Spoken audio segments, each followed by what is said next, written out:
बच्चों नमस्कार। बच्चों आज हम पढ़ेंगे कक्षा 9वीं गणित में क्षेत्रमिति। और क्षेत्रमिति में आज देखेंगे वृत्त का त्रिज्याखंड एवं चाप की लंबाई, sector of a circle and length of arc.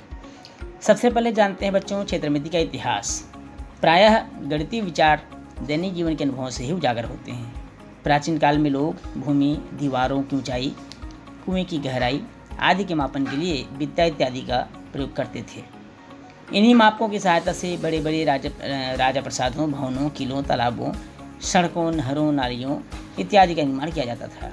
खेती के क्षेत्र का माप, उसमें बोई बीजों की मात्रा के आधार पर वजन का माप, पत्थर व अन्य प्राकृतिक वस्तुओं को इकाई मानकर आयतन का माप लोटे, गिलास आदि के रूप में होता था।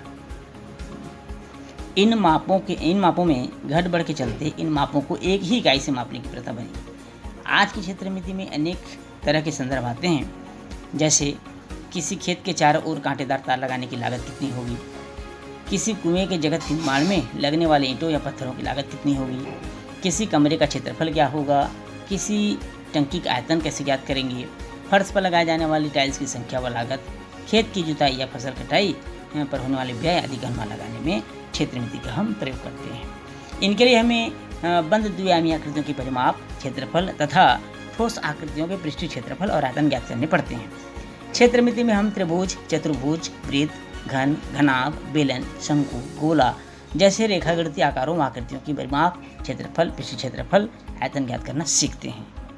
आइए बच्चों अब देखते हैं सर्कल, वृत्त। वृत्त उस बिंदु का बिंदु पथ है जो इस प्रकार गमन करता है कि उसकी एक निश्चित बिंदु से दूरी सदैव अचर बनी रहती है। इस निश्चित बिंदु को वृत्त का केंद्र तथा केंद्र से चर बिंदु तक की दूरी वृत्त की त्रिज्या कहलाती है और चर बिंदुओं का समुच्चय परिधि कहलाता है। बच्चों इस चित्र में वृत्त प्रदर्शित हो रहा है, जहां आप देख रहे हैं कि AB एक व्यास है। AB क्या है, यहाँ पर व्यास है, और वहीं पर OA और OB त्रिज्या है। OA और OB क्या है, वृत्त की त्रिज्याएँ हैं। यहाँ पर OP भी वृत्त की त्रिज्या है, OP भी वृत्त की त्रिज्या है। तो वृत्त का व्यास क्या होगा, हम वृत्त का व्यास मालूम कर सकते हैं। वृत्त का व्यास बराबर 2 गुणित त्रिज्या, 2 गुणित त्रिज्या, अर्थात कह सकते हैं कि वृत्त का व्यास त्रिज्या का दुगुना होता है। यहाँ से हम त्रिज्या भी मालूम कर सकते हैं। त्रिज्या बराबर वृत्त का व्यास बटे 2, अर्थात व्यास का आधा होता है त्रिज्या का मान। वृत्त की परिधि, वृत्त की परिधि, वृत्त की परिधि होता है बच्चों 2πr, जहाँ पर पाई का मान 22/7 रखेंगे और r त्रिज्या है। वृत्त का क्षेत्रफल, वृत्त का क्षेत्रफल, वृत्त का क्षेत्रफल होता है बच्चों πr², जहाँ पाई का मान 22/7 और r त्रिज्या है। अब चलते हैं बच्चों वृत्ताकार वलय की ओर, सर्कुलर रिंग। बच्चों वृत्ताकार वलय 2 संकेंद्रीय वृत्तों से घिरा होता है। 2 संकेंद्रीय वृत्त आपको चित्र में दिखाई दे रहा होगा। 2 संकेंद्रीय वृत्त, एक की त्रिज्या है r1 और दूसरे की त्रिज्या है r2। 2 संकेंद्रीय वृत्तों से घिरा होता है। यदि इन दोनों बाह्य एवं आंतरिक वृत्तों की त्रिज्याएं क्रमशः r1 r2 हो, तब हम इसकी मोटाई मालूम करेंगे। जैसे मान लीजिए वलय की हमको मोटाई मालूम करना है, तो वृत्ताकार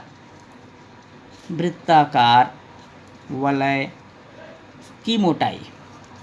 अब वृत्ताकार वलय की मोटाई हम कैसे मालूम करेंगे, बड़ी त्रिज्या में छोटी त्रिज्या को घटा देंगे, अर्थात बड़ी त्रिज्या यहाँ पर r1 है, छोटी त्रिज्या r2 है, r1 - r2। इसी प्रकार वृत्ताकार वलय का अगर हमको क्षेत्रफल मालूम करना हो, क्या मालूम करना हो बच्चों, क्षेत्रफल मालूम करना हो, तो पाई r1² - r2², इससे हम इसका क्षेत्रफल भी मालूम कर सकते हैं। अब आइए चलते हैं बच्चों वृत्त का त्रिज्याखंड, सेक्टर ऑफ सर्कल। बच्चों वृत्त का त्रिज्याखंड, सेक्टर ऑफ सर्कल, किसी वृत्त का त्रिज्याखंड वह क्षेत्र होता है जो त्रिज्याओं तथा दोनों के अंतस्थ चाप द्वारा, जो इसको हम परिधि का टुकड़ा कहते हैं, इससे घिरा होता है। जैसा कि चित्र आपको दिखाई दे रहा होगा, OA OB वृत्त का त्रिज्या है और इसके बीच बनने वाला कोण थीटा, केंद्र है O। OAB एक त्रिज्याखंड है। OAB यहाँ पर क्या है, एक त्रिज्याखंड है। इस त्रिज्याखंड के चाप की लंबाई कैसे मालूम करेंगे, देखिए कैसे मालूम करेंगे बच्चों, ये सूत्र है त्रिज्याखंड के चाप की लंबाई।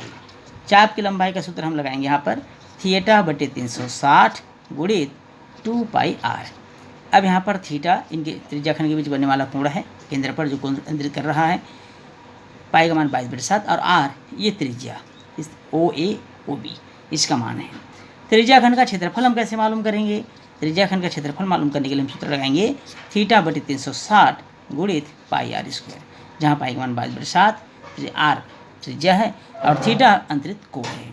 तो इस तरह से हम त्रिज्याखंड की चाप की लंबाई और उसका क्षेत्रफल मालूम कर सकते हैं। अब आइए बच्चों चलते हैं कुछ महत्वपूर्ण प्रश्नों की ओर और उन प्रश्नों को हल करके समझते हैं।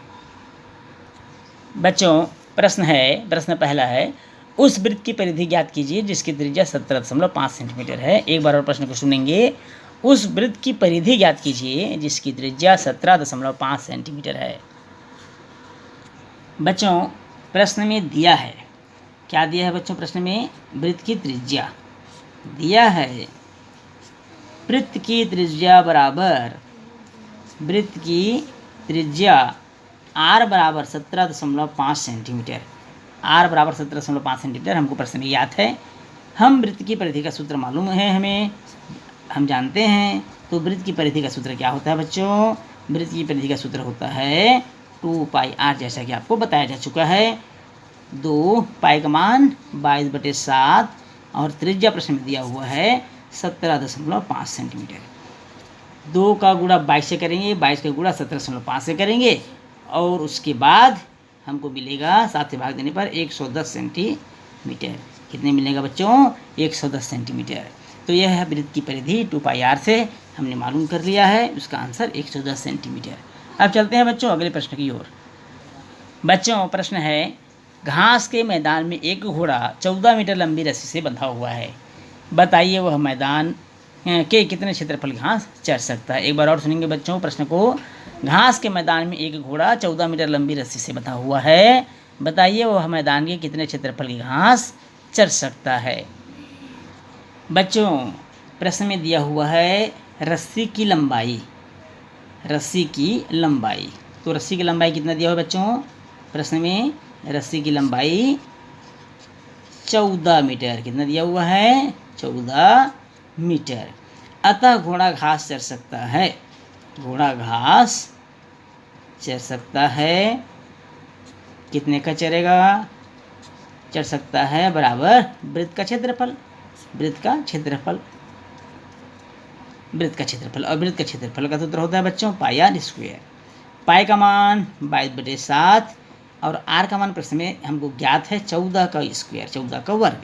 अर्थात हम 14 को 2 बार लिख लेंगे, 14 गुणित 14। 7 दूनी 14 होता है, 22 दूनी 44 गुणित 14 करेंगे तो हमको मिलेगा बच्चों 616 वर्ग मीटर। तो घोड़ा 616 वर्ग मीटर क्षेत्रफल का घास चर सकता है यदि वह 14 मीटर लंबी रस्सी से बंधा हुआ हो। बच्चों इस प्रश्न के साथ हमारा भाग 1 समाप्त होता है। वीडियो की लंबाई अधिक ना हो इसको ध्यान रखते हुए हमने अलग अलग भागों में इसको विभाजित कर दिया है, जिससे कि आपको सुविधा हो, आपके लिए सरल हो। तो बच्चों हम अगले भाग में और प्रश्नों को देखेंगे, आगे बढ़ेंगे। तो इस भाग को यहीं समाप्त करते हैं। तो आज की क्लास में बस इतना ही बच्चों, धन्यवाद।